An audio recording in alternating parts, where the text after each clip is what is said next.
So we'll start with the lecture verse. The unsurpassed, penetrating, and perfect truth is seldom met with, even in 100,000 myriad kalpas. Now we can see and hear it. We can remember and accept it. I vow to make the Buddha's truth one with myself. Homage to the Buddha, homage to the Dharma, homage to the Sangha.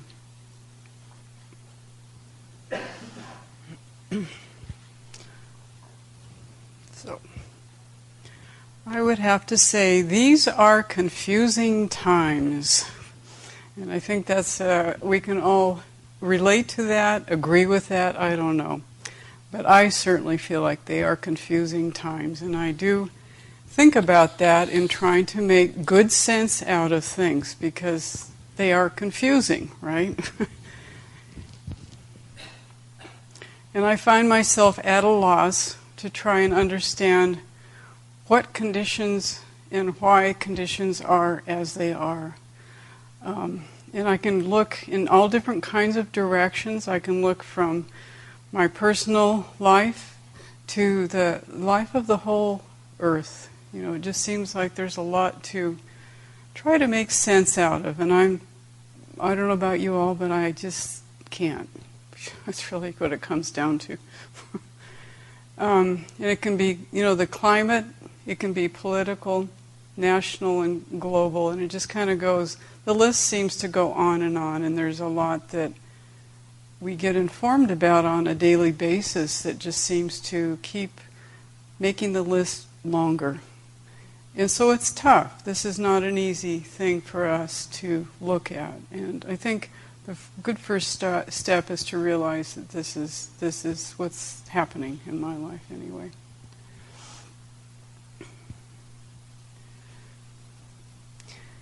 What I see is my own confusion in trying to understand kind of sometimes anything in a situation, but just understand confusion. But I also see that it's a wider base, that actually everywhere I look with my view is that everybody else is doing the same thing. In my mind, everybody is confused now. And that's across the board. I mean, people that I don't understand why they're doing what they're doing, they're confused and doing this, basically the same thing that I'm trying to do, trying to make sense out of the world, and not doing a very good job of it. So what I realize is that confusion is based on an ideal and the actual, right?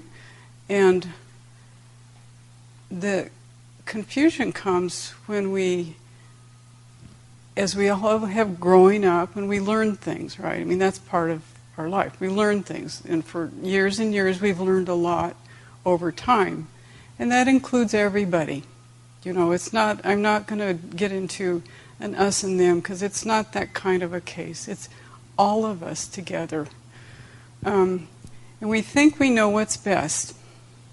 And so does a lot of other people, right? And what is it based on? Everybody's growing up and learning what they have learned is the best in their world and in my world. So what we find out is that our ideas simply don't match up with current conditions. And that is disturbing, right? Because we can't make sense out of it. So in this Dharma talk, I'm going to offer some ideas about how we can work with that, change our views. Not fixing them, but changing them. Our views, believe it or not, can become refreshed and based in reality. In Buddhism, we learn that conditions arise, and that arising of conditions, whether they're difficult or easy or neutral, is what we have to work with. And this is how we can change our view, is within conditions. So I'm not going to suggest that we need to go elsewhere, because there's nowhere else to go, actually, to tell you the truth. Try as you might, you're still going to hear. And the Sando Kai says, here born we clutch at things and then compound delusion later on by following ideals. Okay. And once we start clutching at things, life can easily become confusing because what's actually in front of us and what our mind is telling us, they don't come together very well. They don't line up.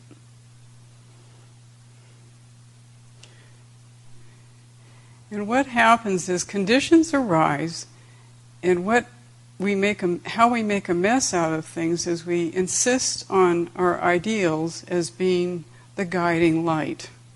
And that's what happens to everybody. So in other words, if you stand on something as the way or our way, then that's probably not going to work out because it doesn't align with the conditions as we see them. So our views can become really confused and basically not very helpful. Okay, in that light. So, here's a story about a change in view. This is my own story, one of them. A while ago, this is months ago, I was down at our lower gate, opening the gate, ready to go out of the temple. And I was really tired and had a active morning, I'll say that. That's a euphemism. So I was ready to just stand there like a blob because I didn't know what else to do. But I was tired and I was just standing there, and I noticed that I was standing under the tree because it was hot. And the tree was a ponderosa pine tree. And it was blowing in the breeze, just very gently. And I thought, oh, that's kind of neat. So I looked up at the pine needles, and I saw this beautiful light wind just blowing through the pine trees. And I thought, well, that's really kind of neat. And I said, okay. And then I remembered that John Muir had written in his book, he said he loved the ponderosa pines and how the wind would blow through them. And that was one of his favorite things. And I thought, oh, well, here I am standing underneath a ponderosa pine tree, and the wind is blowing through the ponderosa pine needles. So I looked up and I thought, well, that's kind of neat. Here I am. And I thought, I listened. So what did I hear? The freeway. And I thought, oh, well, okay. But then I just was going, like, really listening as I was looking, because I was standing right next to the tree. And then I heard what I heard was the wind going through the pine needles, and I went, the freeway noise was still there, and I could hear that distinct noise. It was real subtle, and I just thought, oh, that's really neat. And I just went, and I let out a deep breath. I felt refreshed, got in the car, and drove away out of the temple. And I thought, thank you. And I just don't know how that all happened, except I was standing there. I stopped, I looked, I listened, and I opened up. And what do you know, unexpectedly something helped me out. And I could not have planned that, but it was just a little moment in time that was helpful. I thought, okay, not bad.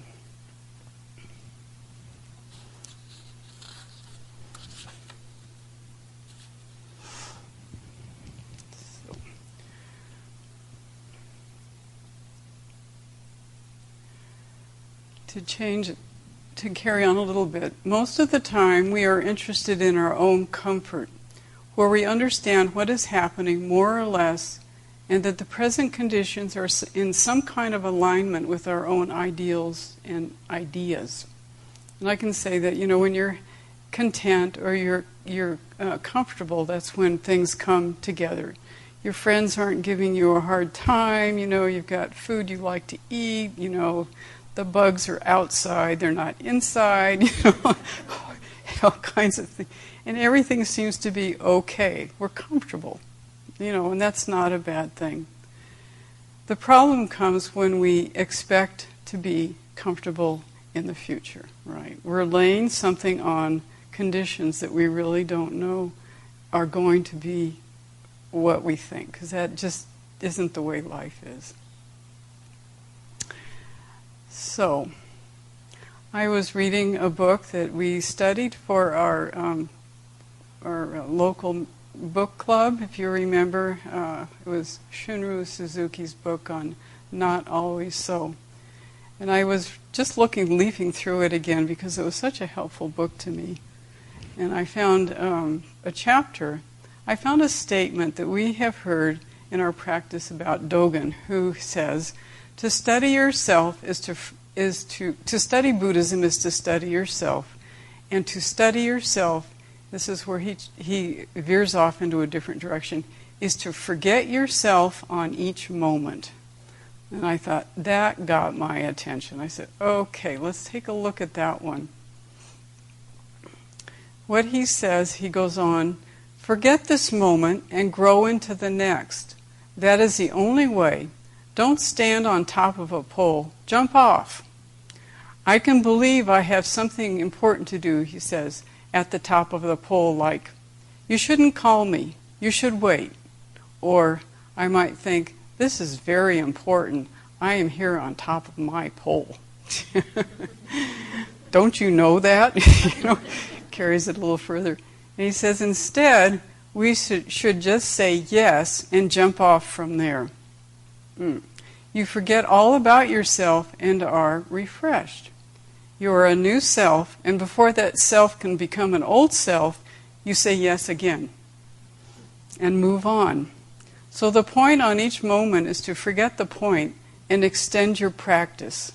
Does that make sense? So you're not looking at the future, but you're right here and kind of before the thoughts go, oh, I got that itch on my arm, or, there's just before that old self starts building itself, you say yes and move into the next moment. Moment by moment. I thought that was really good advice because it's simple and it's a way to refresh ourselves and keep that self. It's not like we're trying to destroy the self, but keep that self alive, and ready to step into the next step.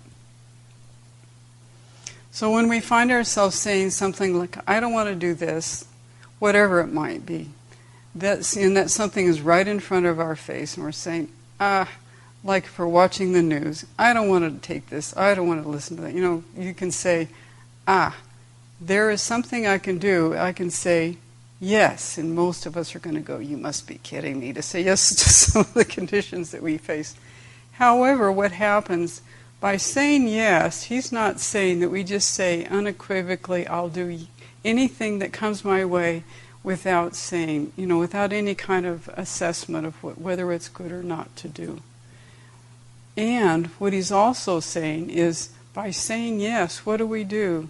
Instead of the no is like a barrier that just goes whunk, like that, in a particular kind of way. But saying yes, we just open ourselves to what? The next moment. And that next moment may be an instant assessment. This is not good. I am not going to say yes to something that may be damaging. I may need to say no. So in other words, within the yes, you can say a no. And there's no issue there, because a yes is just a way of opening ourselves up to a new self, refreshing that new self, And it's simple. This is not kind of rocket science. This is really basic ways that we all can do. We move through the day anyway, so why not just take advantage of changing it a little bit?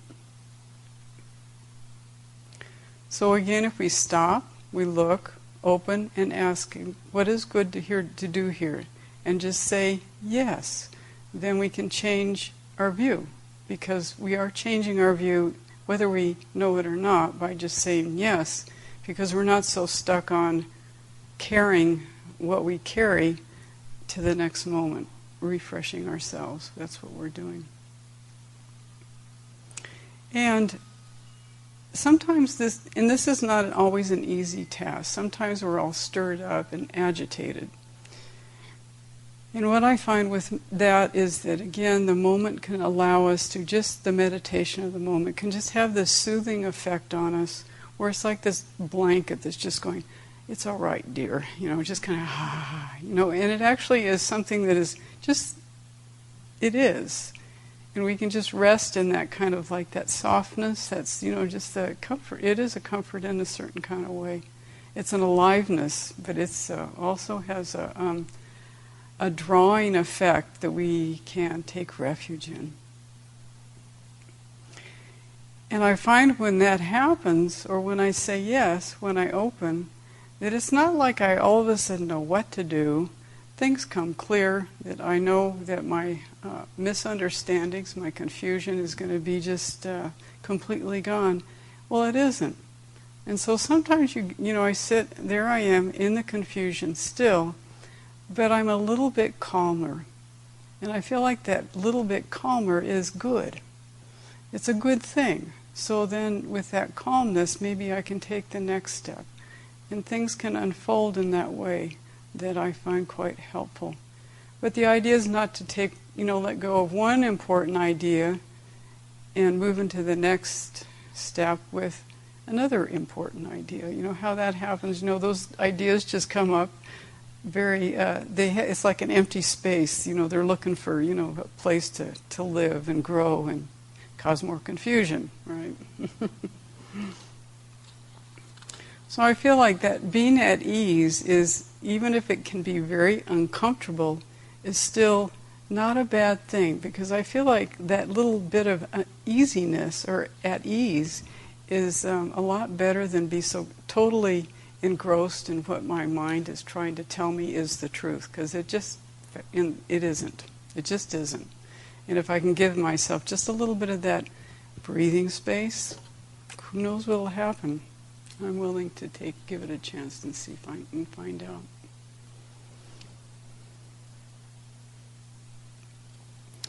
Okay.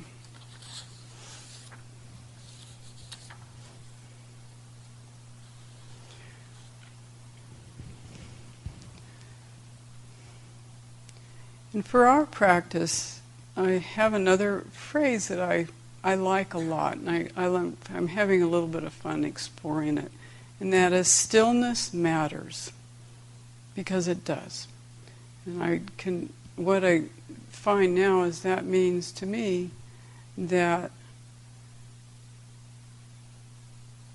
we can change our view, and our practice is to learn to meditate, and that we can do that, and that is what's going to help us find a little bit of that calmness, that at-easeness. And our practice, of course, is just sitting, and that will give us a perspective, that we're trying to find something that is real, because by the just sitting and looking at the wall, that is where we have the opportunity to let go of that layer that we put on to conditions, and just to sit, just to simply be. And what happens too there is that becomes wider, a bigger view. And I like this idea. This is not somebody's view that somebody else has fabricated, like somebody else is telling me what I should believe, but it's more just, it is. It just simply is. And we have the opportunity to find that out for ourselves.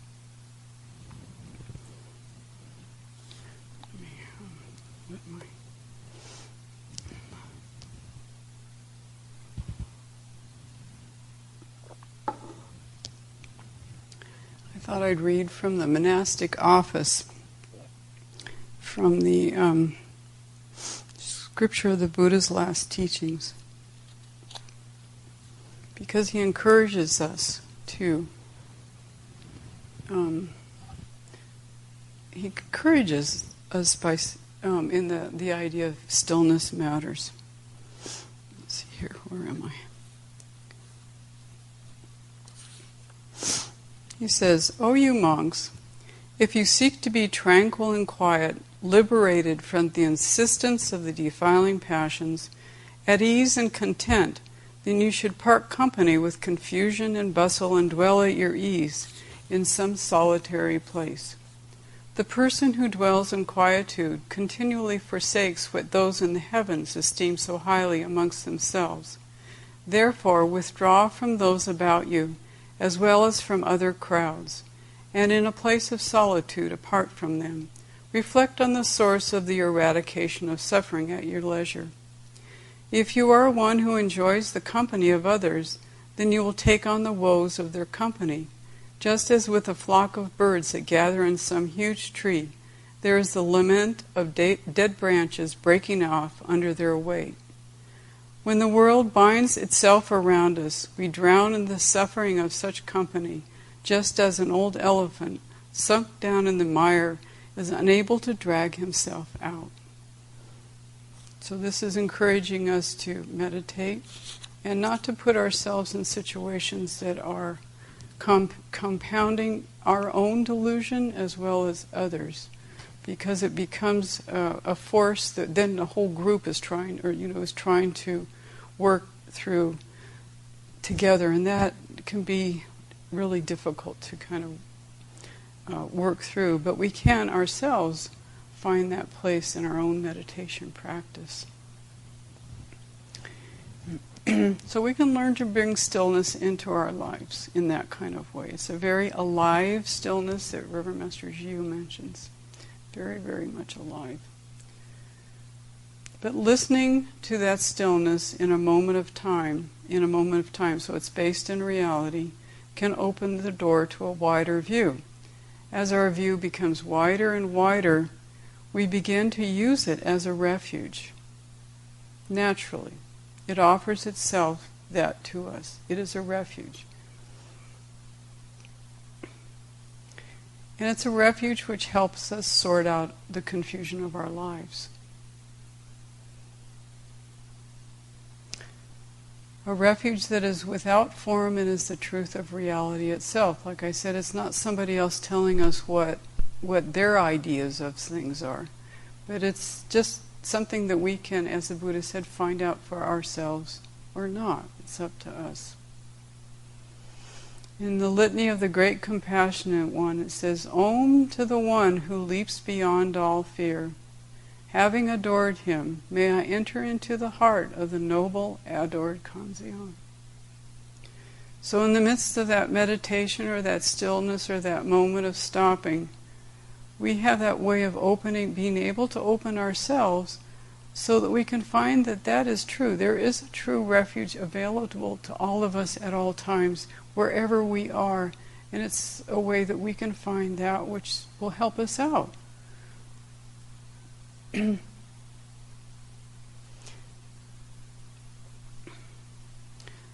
So to conclude, what I want to say is we can find our own way of practicing Buddhism in daily life, not somebody else's ideas, not somebody else's way. Sure, we can gain inspiration and ideas from others. It's up to us.